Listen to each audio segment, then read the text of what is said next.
She probably thinks more of cataclysmic change to the economic system as opposed to tinkering. Lloyd Blankfein responded on Twitter. He's with us now live to react in person. Thanks for being here. Oh, thanks for having me. So we just watched this again together. Where were you? I tell you, I can watch that over and over again. It's fantastic. Where were you when you first saw that? What was your initial reaction? I was kind of brushing my teeth in the morning where I normally watch the channel. So I was surprised and flattered to think that I could play such an important role in the presidential campaign. Were you angry? No, I wasn't angry. I was just, I'm a little bit staggered that it's gotten to this point of kind of name-calling. I mean, how provocative was my statement that I would tinker with the financial system and I wouldn't explode it? And that becomes, in this kind of polarized world, that's a very radical statement to say that you wouldn't blow up the best financial and economic system in the world. Let me read from your tweet, if I may. Of course, you say you were surprised in the tweet. You go on to say, not my candidate, but we align on many issues. Vilification of people as a member of a group may be good for her campaign, not the country. Maybe tribalism is just in her DNA. That was a dig at her claims of Native American heritage at the end? Well, the statement just, it's like looking at a piece of impressionist art. You just ask what was the artist thinking. It's really for you to take away. But was that the message, though? You knew what you were saying. The message stands. Why do you continue to find yourself at the ire of Bernie Sanders or Elizabeth Warren? Why? Well, I don't think it's me personally, but I don't think it's me personally. I work for a very big institution at the center of the financial world. I have name recognition. It's a funny moment. We're getting, in some ways, look, my political position is known. I used to be kind of a moderate Democrat. Now without having moved anything, I've become like in their eyes, kind of a right winger.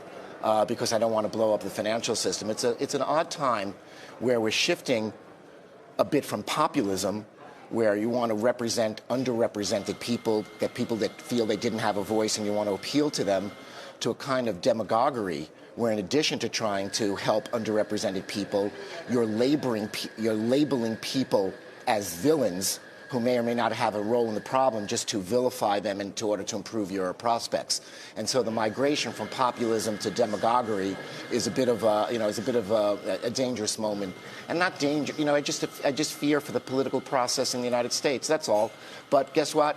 We'll survive this and we'll get through it. There's a cycle to it. You do say in the tweet you're aligned on several issues, on many issues, the words you use. On what issues are you aligned with Senator Warren on? Well, I believe strongly in that the economic system should be fair, that people shouldn't be underrepresented in receiving the fruits of wealth creation. So I'm for progressive tax. I'm for most of the social issues that she'd be for, LGBT issues, other kinds of gender rights. But at the end of the day, I recognize the great success of the wealth creation machine and the less successful part of the wealth distribution machine. And so we can respond to that with progressive taxes. We can modify our estate tax, but we shouldn't have unworkable, demotivating kinds of taxes that will achieve equality by reducing everybody's level of wealth. I'm wondering what you make of sort of the general tone of Warren versus Wall Street. I don't know if you saw the interview that Lee Cooperman did on my show where he literally broke down in tears thinking about sort of where the country is at the current moment and thinking to himself, I'm somebody who's spent the better part of my adult life trying to give back. I've taken the Buffett Giving Pledge. I send 500 kids to college, and here I find myself in an advertisement as this evildoer on Wall Street. But it's Cooperman, it's you, it's Ricketts, it's others who made their way into this particular ad. You know what I'm getting at. Yeah, I have a thicker skin. I don't want to speak for Lee. He's a great guy, and he is a very philanthropic guy, and he's all the things he says he is, a very rational guy. He was responsible for research at Goldman Sachs. He published, very academic, very careful, and that's not what's called for. So he put out a very reasoned paper, very hard to, no pun intended, impeach these days, some of the points that he was making. But it didn't matter because it wasn't grappled head on. Somebody just taunted him and made fun of him, and that's the environment that we're in. And so he becomes a symbol. Very hard to, at this moment, to just, somebody says you're a bad guy and then you go back and say, oh, I'm not such a bad guy. That's not an argument that people win. So, I'm not dying to be here. I could be here. It's not bothering me. Given my choice, I just, if I could, I would just bury the hatchet and move on. What's your take on the wealth tax? I think I can understand where the wealth tax is coming from. That's a very good way to, again, share the rewards, share the fruits, which you can also achieve through a progressive tax system, which affects only income. If you don't realize income, you're not touched by it. An estate tax at the end of death would accomplish the same thing. I understand where it's coming from. I understand the goals. The problem with it is it's completely unworkable. Forget about the constitutionality. Where it's been attempted, it's hard. To settle an estate often could take many years to settle an estate. How do you mark to market your entire wealth every year? Farmers who own farms, people who own homes. It's not just fancy people with tens of millions of dollars worth of art collections. It's anybody with a farm or a home would have to establish what that home was worth every year. You'd spend years fighting about it, and next year you'd have to do it again. Did you think about whether you were going to respond to the Warren ad, or was it a spur-of-the-moment thing? I asked the question in the context of, and I asked Lee Cooperman this as well, as to whether you all think you're playing right into her hands by responding and just giving more material to play around with. My life is not geared to this. I'm not living to respond to Elizabeth Warren or anybody. My whole response consisted of 280 characters in a tweet, most of which wasn't addressing anything that she was saying. So, this is not a big moment in my life, and I don't know.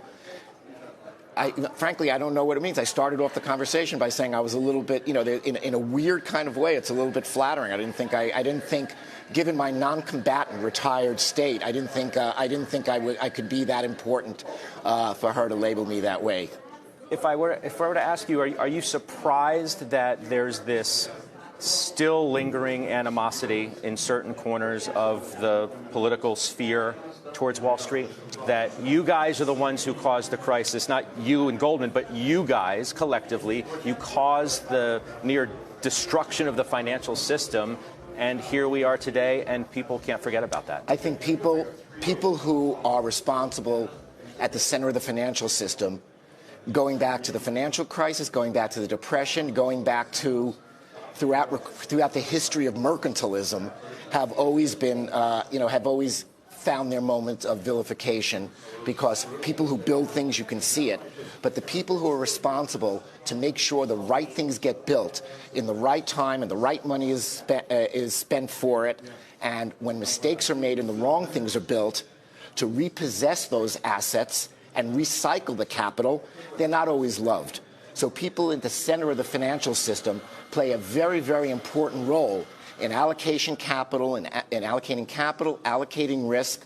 But not only is their work not always appreciated, but the people who find themselves on the wrong side of that allocation have a lot of disdain for the people who are at the center of that process. Would we be here today had some gone to jail as a result of what happened during the crisis? Is that part of this lingering animosity? I don't know. The people who, no. I think if we never had a financial, I seem to recall that before the financial crisis, I had to respond to these kinds of questions as well. So there is always, again, some kind of resentment in the worst time, lack of appreciation in the better times for what the people who are at the center of the allocation process of the financial system. Again, risk, capital, people. Again, when you have the role that I had in my old firm, you have people who have capital to invest and people who need capital for their businesses. The people who don't get the capital resent your decision not to give it to them, and the people who have the capital to invest may not like it if after the fact it didn't go to the best place possible. This whole thing has really spurred a conversation about capitalism in and of itself. We're discussing it more, I think, recently than we have in the most recent past. Is the system broken? Does capitalism need a fix? No, the system. It's not. It's not. Look, we're sitting here. There's a lot of unusual aspects to this moment in time, where the passions and the passions are the greatest at a moment when things aren't really in the greatest distress we've ever faced in our lives. I think the two parts of the capitalism kind of, if you will, socialism debate are really how do you allocate the benefits and the productive side, what you produce out of this system. I think that's very, very fair game for a conversation. The other part of it is of socialism debate versus capitalism is how much of the economic system should be run by the government.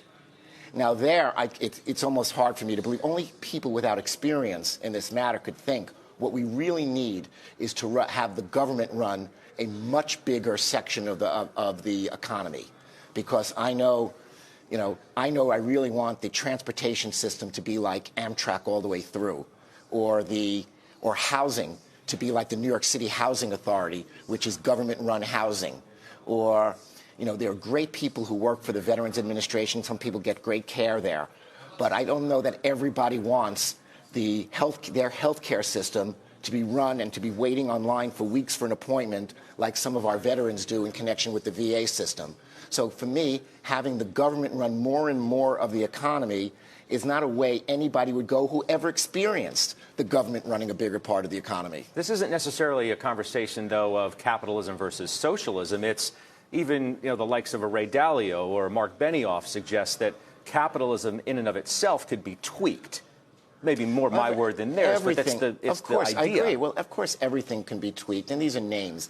I try to break it down to you into allocation of, the allocation or reallocation of wealth on the one hand, or how much of the system should be run by the government as two bifurcated things. The labels are distracting. I think that's really what the debates are about. Should there be private health care, or should there be an entirely government-administered system? And on paper, it always looks like the government system would be effective because you don't have anybody hiving off profits.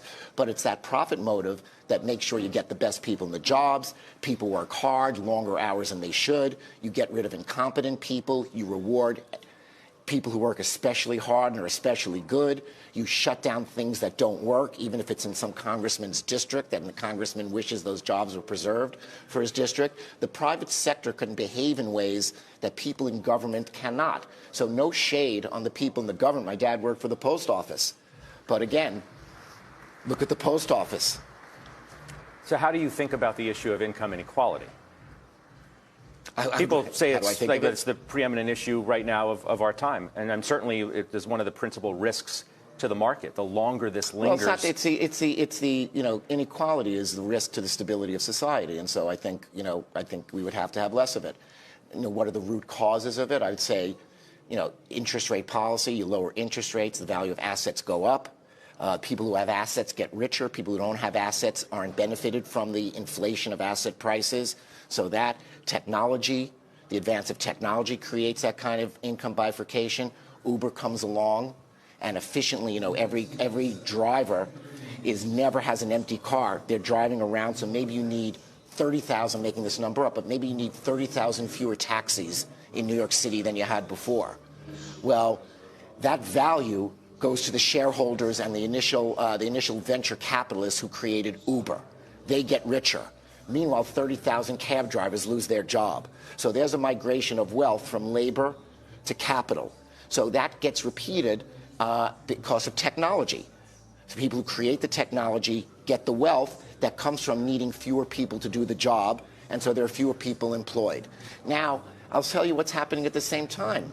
Other industries are being created, there are more services, and we have low unemployment in this country. And over time, low unemployment means that new ideas come along and they have to bid up the wages of existing workers to pry them from their other jobs. And that's in fact what's happening now. And so wages are starting to rise. Are they going fast enough? Do I wish it happened sooner? Do I wish it would have converged sooner? Yes. Should we just wait for that to happen? No, I'm for tinkering with the system. I've never met something I couldn't tinker with and try to improve. You think CEOs make too much money? Do you think television reporters make too much money? I do. Yeah? Yeah. Well, I mean, I don't know if television reporters are making such a great amount of money, and then those at the bottom of the television business aren't making much. CEOs are. I'm just guessing the that wealth of CEOs is going up at an amazingly high rate relative to the rank and file. I'm just guessing that if you that someone must have decided that you in the seat draws more viewers than if you and your cameraman switch places.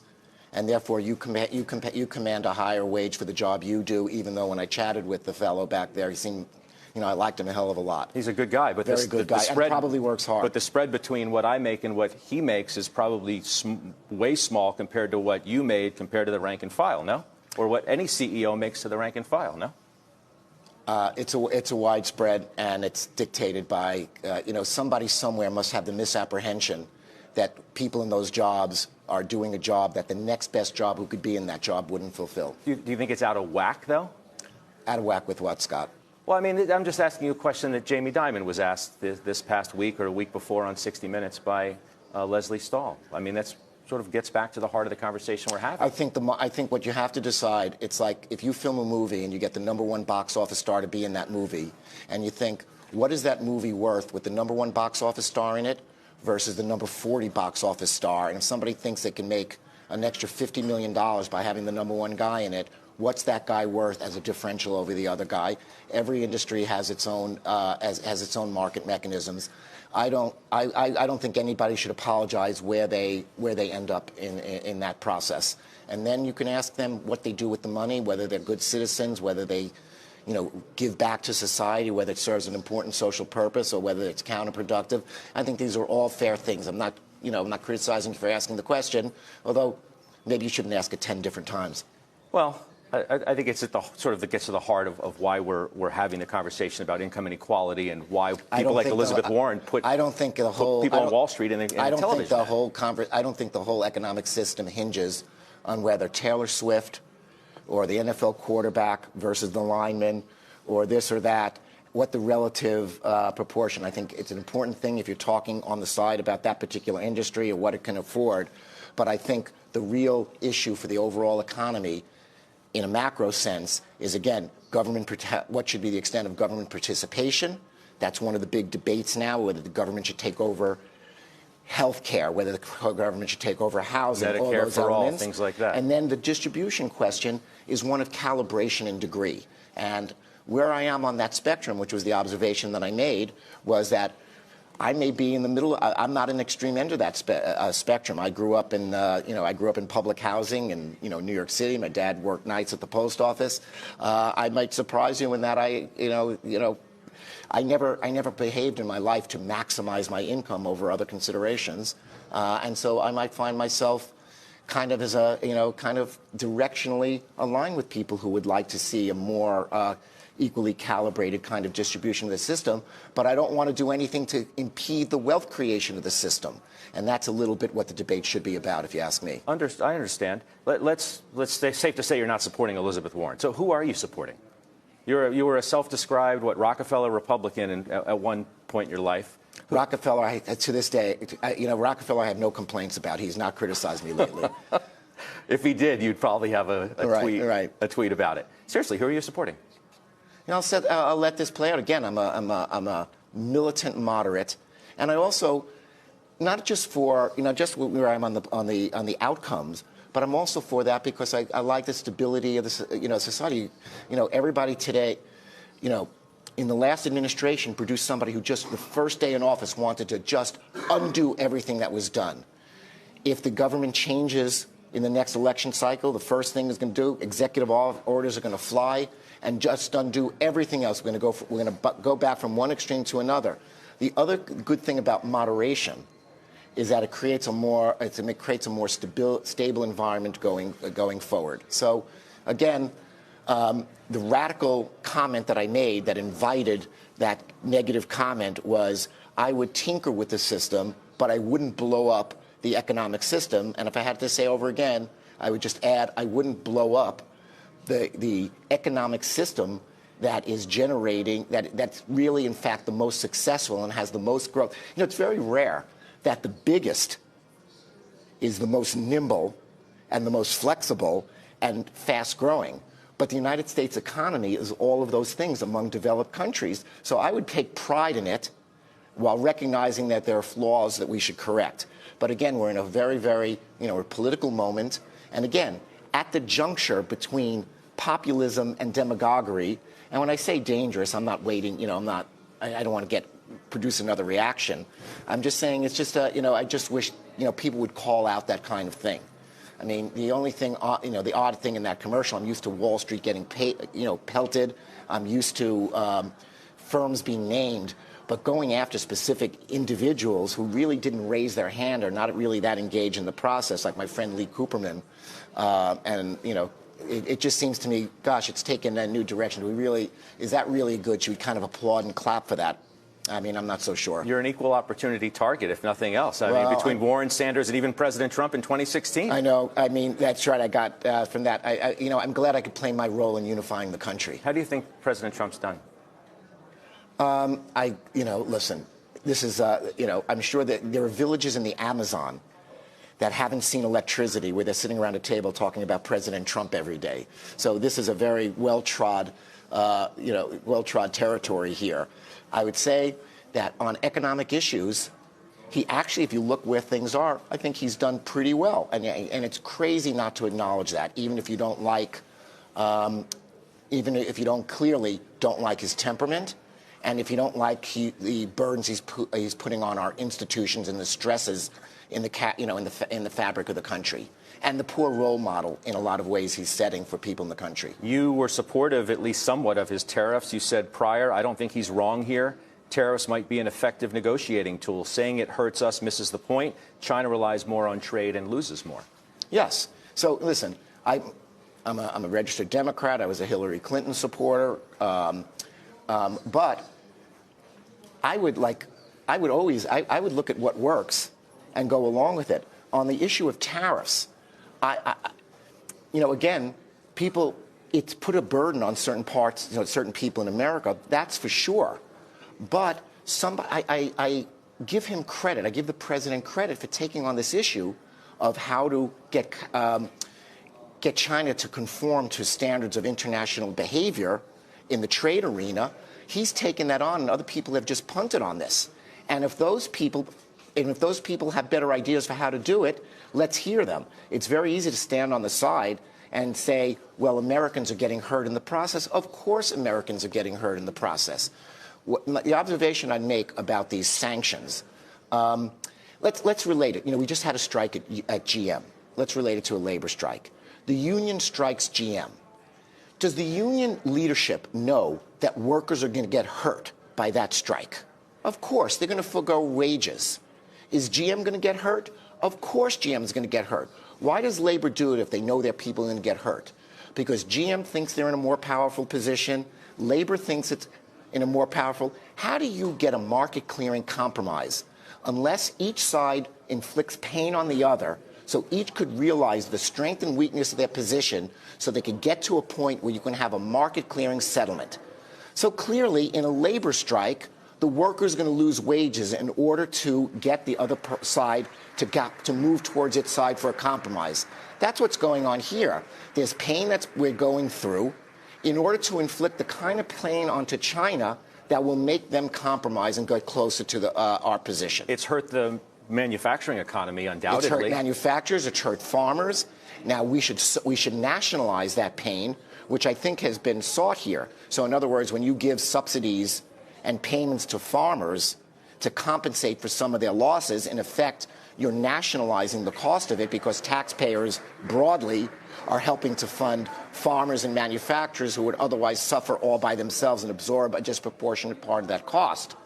But nevertheless, I can't see any other way of bringing our negotiating adversary here, China, to the table or closer to our position unless we convince them that they have more to lose by recalcitrance than they do from cooperation.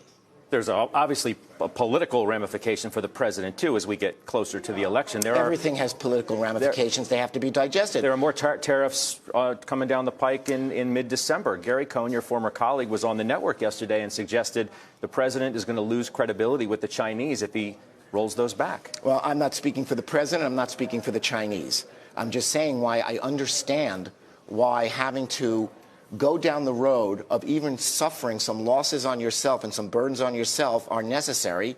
And again, we don't often get into trade wars, but we often get into labor strife. And so I'm making that analogy so people can appreciate what I think is a kind of a parallel kind of a thing that we have more experience with and we take for granted. And so I see the analogy. Let me ask you about the Fed. Obviously, Jay Powell has endured attacks from the president, who's now arguing that he'd be fine with negative interest rates. How do you think Jay Powell's done? Do you think that they've been right in cutting rates the way they have? And what do you make of the president's attacks on the Fed?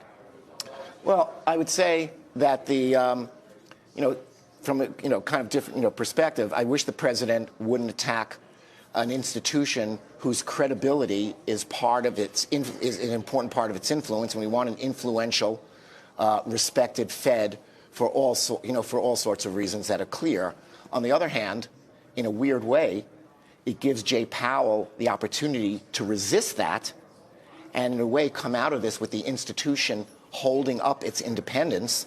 And I'm not suggesting that it's good or not suggesting that it's desirable, but so far, Jay Powell has handled himself very, very well. His temperament has been fine, and I think his responses have generally been good. Should he, in hindsight, have foregone the end of the year, the last year's income rate rise? Could we have been?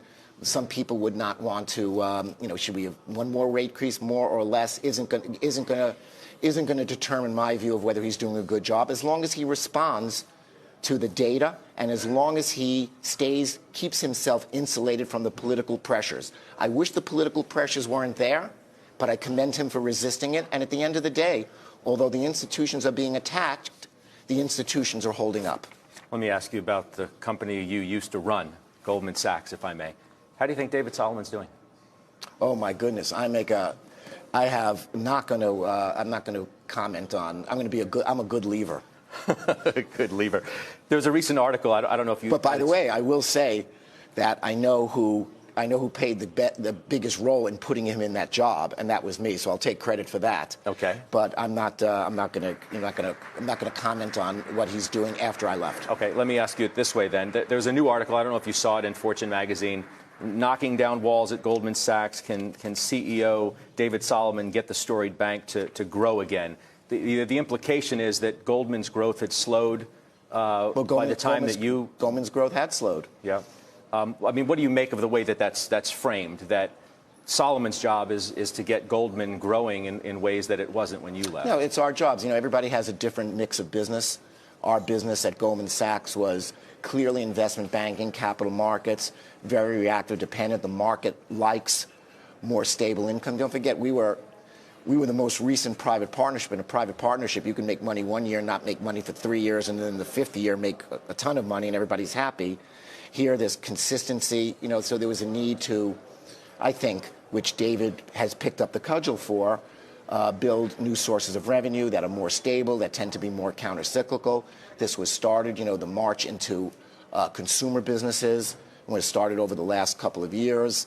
And, we were, good partners in that, and now he's doing that on his own. But we were, our business, again, needs to evolve and always does. And I commend the efforts to grow revenue. That's always our job. Let me ask you about this quote from Mike Mayo, the banking analyst. I'm sure you know. Goldman Sachs was a victim of its own success. They didn't feel the same need to evolve as their underperforming peers. What do you make of that? You had so many business that were doing great. That's an unusually flattering comment from Mike Mayo, referring to our success. I think he has Goldman stock on an outperform at the current time. Thank you, Mike. Look, everybody is always a victim of your success because things work, and then you don't have the same motivation to correct or change things. One of the big achievements is we stayed intact through the financial crisis, which was a big burden on all financial institutions, but particularly one that was so geared, almost exclusively geared towards advisory work and capital markets activity as opposed to commercial lending and deposit taking, which is generally more stable, safer activities. We weren't even in those businesses. So clearly that there's been a need to evolve certain other things in different parts. Different parts of the environment, of the kind of cycle are going to benefit one business over another. I'm proud of our firm. I'm proud of the great people that we have working there. We still attract and retain the best talent. I feel very good about it, but there's always a need to improve things and to move on and to always grow revenue and new sources of opportunity. Okay, on that note, the 1MDB thing, which is still not fully settled. How do you think about that as it relates to your own legacy there? Well, anything that happens on my watch, I guess, is, not I guess, is part, is clearly part of my legacy. That will play through. There's 50 things that happen. Look, this is a big one, though. Yeah, it's a big one. We've had a lot of things that go on. It'll work its way through. It's still in the process of working through. We obviously there's no contesting, we had a bad egg out there. Then the question for the institution becomes, and everybody has, from time to time will have a bad egg. We have tens of thousands of people. We hope that everybody is pure of heart. It doesn't always work out. And then the institutional test is, do we have the right processes and procedures, compliance, and culture that should have, even though it slipped through the cracks this time, how much at fault were we in allowing this to happen? And that's what goes on, and that is what plays out here. But I have confidence in our institution. I think we're on the right side of those culture and characteristics and compliance things. But clearly there was a bad outcome. When there's a bad outcome, you look for flaws, and that's what the process is. And we'll get on and move on. I can tell you, the crisis of we don't have enough time left to enumerate all these things. Goldman Sachs is big enough and influential enough in enough places. There's hardly anything that can go wrong anywhere in the world where we're not influenced by it, involved in it, often very, very involved in it. And to be in my seat, the seat that I occupied, the seat that my successor now occupies, means that you have to work through these things. And working through these things also means you have to make the kinds of changes and responses to minimize the chances that bad outcomes happen again. I know you have to run to the airport, so I'm going to let you go with a final question. Markets are at record highs, and we're setting new highs almost every day, it seems. What's your view of the market? You comfortable with where stocks are? Oh my God, I don't think I've been comfortable since 37 years ago when I went over to finance. I'm looking around every corner, always waiting for it, and I won't hear the one that is. Although after it happens, 80% of the people out there will think I knew in advance, and the other 20% will think we caused it. So the fact of the matter is, but if you look at it and you ask me what is my best sense, low interest rates, relatively high growth, no demand to raise those interest rates. And so I'd say there's a very, very good macro backdrop. Now the big risk is, you talked about low interest rates. Well, clearly, if you have a commodity and you attach a zero price to it, how does that get allocated efficiently and safely? And so is capital going into wrong places? Are there bubbles being formed? I don't see them, but you never do until after the fact, when everybody in hindsight remembers having seen them. Could it be credit? But that's doesn't feel that way, maybe. Real estate, that's kind of come down. Or other kinds of asset prices, IPOs, tech, high prices with no revenue, that's kind of deflated. Corrected itself somewhat. So what's going to happen that's going to burst a bubble and create a huge kind of an explosion? I don't see it, but because I don't see it doesn't mean it's not there. Impeachment? I say that even that process, I think statistically, it's very likely that there is a positive vote on impeachment, and very, very unlikely that there's a vote on removal. So I don't think the financial markets are really getting set. If that formulation changes, then over time, that risk will accrete into the market, and the market will slowly adjust. The only time you get a real burst and an explosion is a sudden surprise and a sudden change that wasn't anticipated, for which the adjustment wasn't made. I'll give you an example of that recently, was when Donald Trump got elected, when everybody thought Hillary Clinton was going to get elected. And so then, going into that election, everybody was thinking higher taxes, possibly more regulation, and all of a sudden, overnight, lower taxes, less regulation, and that adjustment was kind of a radical regulation. Now, some people like that because stocks went up, not down on that, but the reverse of that could happen. That kind of surprise.